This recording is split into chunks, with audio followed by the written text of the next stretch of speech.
오늘 하루를 돌아보세요. 좋은 일이 세 가지 있었고 나쁜 일이 하나 있었습니다. 그런데 지금 머릿속에 남아있는 건 어느 쪽인가요? 대부분은 그 하나의 나쁜 일입니다. 동료가 건넨 칭찬은 흐릿한데 상사가 던진 한마디 지적은 선명하게 남아있습니다. 즐거웠던 점심 식사는 기억 어딘가에 있는데 퇴근길에 누군가와 부딪혔던 짜증은 아직도 생생합니다. 이게 왜일까요? 혹시 이런 생각 해보신 적 있으신가요? 나는 왜 이렇게 사소한 일에도 쉽게 불안하고 스트레스를 받을까? 나만 이런 건가?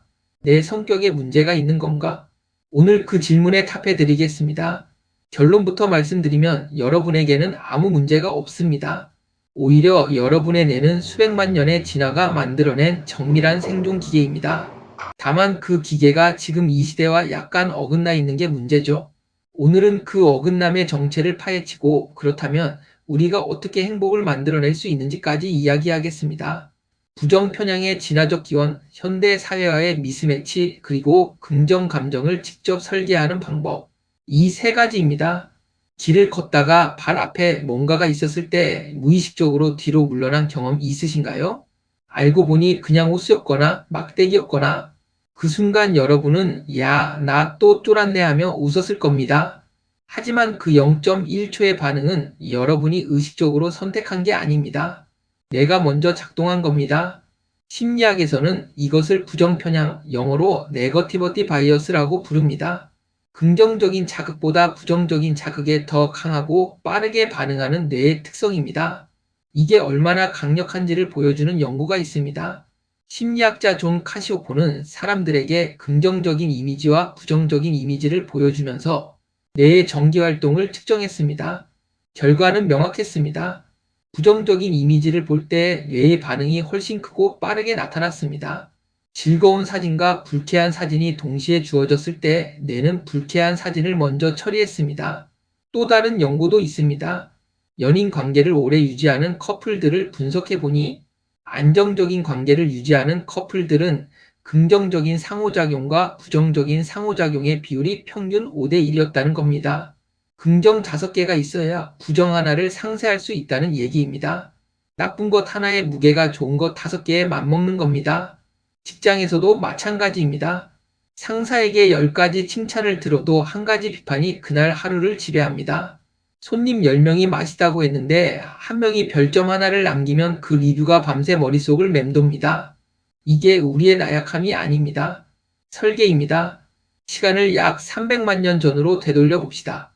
아프리카 사바나, 우리의 조상 오스트랄로피테쿠스가 살아가던 세계입니다. 이 세계는 지금과 완전히 달랐습니다. 안전한 음식과 독이 있는 음식을 눈으로만 구분해야 했습니다. 밤에 동굴 밖을 나가면 맹수와 마주칠 수 있었습니다. 다른 부족이 언제 공격해 올지 몰랐습니다. 천재지변이 예고 없이 찾아왔습니다. 이런 환경에서 두 종류의 조상이 있었다고 상상해 보세요. 첫 번째 조상은 낙관적인 사람입니다. 풀숲에서 소리가 나도 뭐 바람이겠지라고 생각합니다. 맛을 모르는 열매를 봐도 일단 먹어보자고 합니다. 두 번째 조상은 불안이 많은 사람입니다. 풀숲에서 소리만 나도 심장이 쿵 내려앉습니다. 낯선 열매는 아무리 배가 고파도 냄새부터 맡아봅니다.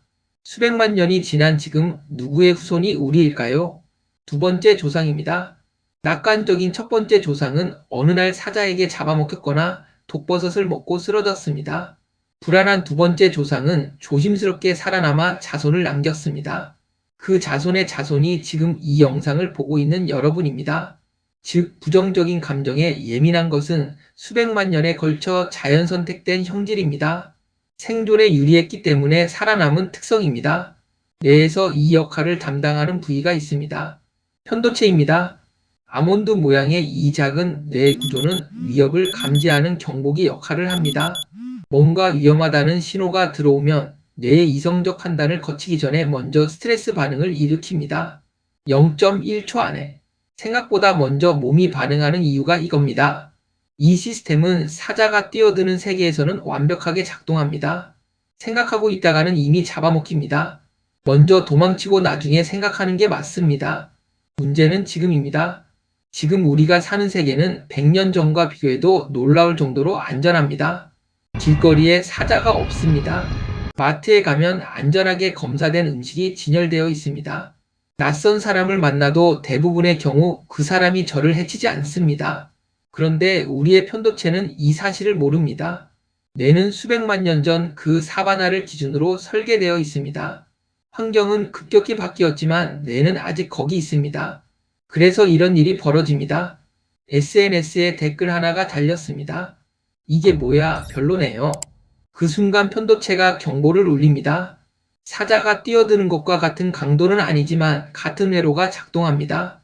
심장이 빨라지고 손이 약간 떨리고 그 말이 머릿속을 맴돕니다. 이성적으로는 댓글 하나잖아 라고 알지만 몸은 이미 반응했습니다. 발표를 앞두고 잠을 못 자는 것도 같은 이유입니다. 내 입장에서 낯선 사람들 앞에 서는 것은 과거에는 적대적 부족 앞에 혼자 서는 것과 비슷한 위협 신호였습니다. 그 회로가 지금도 작동합니다. 이것을 심리학에서는 진화적 미스매치라고 부릅니다. 우리의 생물학적 설계와 우리가 실제로 살아가는 환경 사이의 불일치입니다. 이 미스매치가 만들어내는 결과가 있습니다. 현대인의 불안, 번아웃, 만성 스트레스, 이것들의 상당 부분은 개인의 나약함이 아니라 구조적 불일치에서 옵니다. 수백만 년 전을 위해 설계된 뇌가 하루에 수백 개의 자극을 처리하며 살아가는 현대 환경과 마찰을 일으키는 겁니다. 그렇다면 우리는 이 뇌를 가지고 어떻게 살아야 할까요? 여기서 중요한 사실 하나를 짚어드리겠습니다. 부정적인 감정과 긍정적인 감정은 진화의 역사에서 발달한 시점이 다릅니다. 부정적인 감정, 공포와 혐오와 불안은 생존에 직결되어 있기 때문에 매우 오래된 뇌회로에서 나옵니다. 자동으로 빠르게 강하게, 긍정적인 감정, 기쁨과 호기심과 만족은 상대적으로 나중에 발달했습니다. 그리고 결정적인 차이가 있습니다. 긍정적인 감정은 외부 위협에 대한 즉각 반응이 아니라 경험을 통해 형성되고 강화됩니다. 이게 무슨 의미냐면 부정 감정은 외부가 만들지만 긍정 감정은 내가 만들 수 있다는 겁니다. 예를 들어봅시다. 번데기를 처음 보는 사람은 대부분 불쾌함이나 거부감을 느낍니다. 이건 자동 반응입니다. 그런데 실제로 먹어본 사람은 고소하고 맛있다고 합니다. 첫 반응은 부정이었지만 경험이 쌓이면서 그 자극에 대한 감정 반응이 바뀐 겁니다. 놀이기구도 마찬가지입니다. 처음 롤러코스터를 탈 때는 공포입니다. 내 입장에서 높은 곳에서 빠르게 떨어지는 건 위험 신호입니다. 그런데 많이 타다 보면 그 공포가 스릴로 바뀝니다. 같은 자극인데 긍정으로 재분류된 겁니다. 이것이 긍정 데이터베이스입니다. 우리 뇌는 경험이 쌓일수록 그 자극에 대한 반응을 업데이트합니다. 긍정적인 경험이 많을수록 비슷한 상황에서 긍정적으로 반응할 확률이 높아집니다. 반대로 긍정적인 경험이 적고 자극이 없는 삶은 뇌가 부정 반응 쪽으로만 계속 강화됩니다. 심리학자 바버라 프레드릭스는 긍정성 이론에서 이것을 확장과 구축이라고 설명합니다. 긍정적인 감정은 단순히 기분이 좋은 것을 넘어 우리의 사고를 확장하고 장기적인 심리적 자원을 구축한다는 겁니다. 긍정적인 경험이 쌓이면 쌓일수록 미래의 어려운 상황을 견디는 힘도 함께 자랍니다. 그렇다면 실제로 어떻게 해야 할까요? 세 가지를 제안드립니다. 첫 번째는 감사일기입니다. 진부하게 들릴 수 있는데 실제로 효과가 검증된 방법입니다. 하루에 단 3가지 오늘 있었던 좋은 일이나 감사한 일을 씁니다. 거창할 필요 없습니다. 오늘 커피가 맛있었다. 버스를 놓치지 않았다. 동료가 웃어줬다. 이 수준으로 충분합니다. 이 행위가 하는 일이 있습니다. 부정에 먼저 반응하는 뇌에게 의식적으로 긍정 자극을 주는 겁니다. 하루를 마무리하며 뇌가 마지막으로 처리하는 정보를 긍정으로 채우는 거죠. 이것이 반복되면 뇌는 긍정적인 것을 탐색하는 패턴을 조금씩 학습합니다. 두 번째는 낯선 경험에 작게 도전하는 겁니다. 긍정 데이터베이스는 경험이 쌓여야 늘어납니다. 매일 똑같은 길을 걷고 똑같은 음식을 먹고 똑같은 사람들만 만나면 새로운 긍정 회로가 생길 기회가 없습니다. 이번 달에 딱 하나만 해보세요. 평소 안 가던 동네 카페에 가보거나 먹어보지 않은 음식을 시켜보거나 오랫동안 연락 안 했던 사람에게 먼저 메시지를 보내거나 거창한 도전이 아니어도 됩니다. 내 입장에서 낯선 경험은 그 자체로 새로운 자극이고 그게 즐거운 경험으로 끝나면 긍정 데이터베이스가 하나 더 쌓입니다. 세 번째는 스트레스를 자책하지 않는 겁니다. 사소한 일에 불안해졌을 때 나는 왜 이렇게 유약한가라고 자책하지 마세요. 지금 여러분의 뇌는 수백만 년 전 생존을 위해 설계된 대로 작동하고 있는 겁니다. 아무 문제가 없습니다. 다만 지금 이 반응이 실제로 위험한 상황인지 아닌지를 한번 확인하는 습관을 들이세요. 이게 사자인가 호수인가? 이 질문 하나가 편도체의 반응을 이성적으로 재평가할 기회를 줍니다. 처음 이야기로 돌아가 봅시다. 오늘 좋은 일 3가지, 나쁜 일 하나가 있었습니다. 지금 머릿속에 남은 건 그 나쁜 일 하나입니다. 이건 여러분의 성격 문제가 아닙니다. 수백만 년의 진화가 만든 설계입니다. 여러분의 조상이 살아남게 해준 바로 그 설계입니다. 하지만 우리는 그 설계 위에서 선택을 할 수 있습니다. 자동으로 작동하는 부정 반응을 끌 수는 없습니다. 그건 뇌의 하드웨어입니다. 하지만 긍정 감정을 쌓는 것은 할 수 있습니다. 그건 소프트웨어입니다. 경험으로 업데이트됩니다. 오늘 저녁 딱 3줄만 써보세요.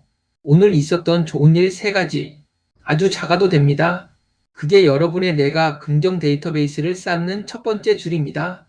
여러분은 사소한 일에 쉽게 불안해지는 편인가요? 아니면 비교적 긍정적으로 넘기는 편인가요? 그리고 본인만의 스트레스 해소법이 있다면 댓글로 알려주세요. 다음 영상 주제 선정에 참고하겠습니다. 오늘 영상이 도움이 됐다면 좋아요와 구독 부탁드립니다. 더 흥미로운 심리학 이야기로 돌아올게요. 안녕.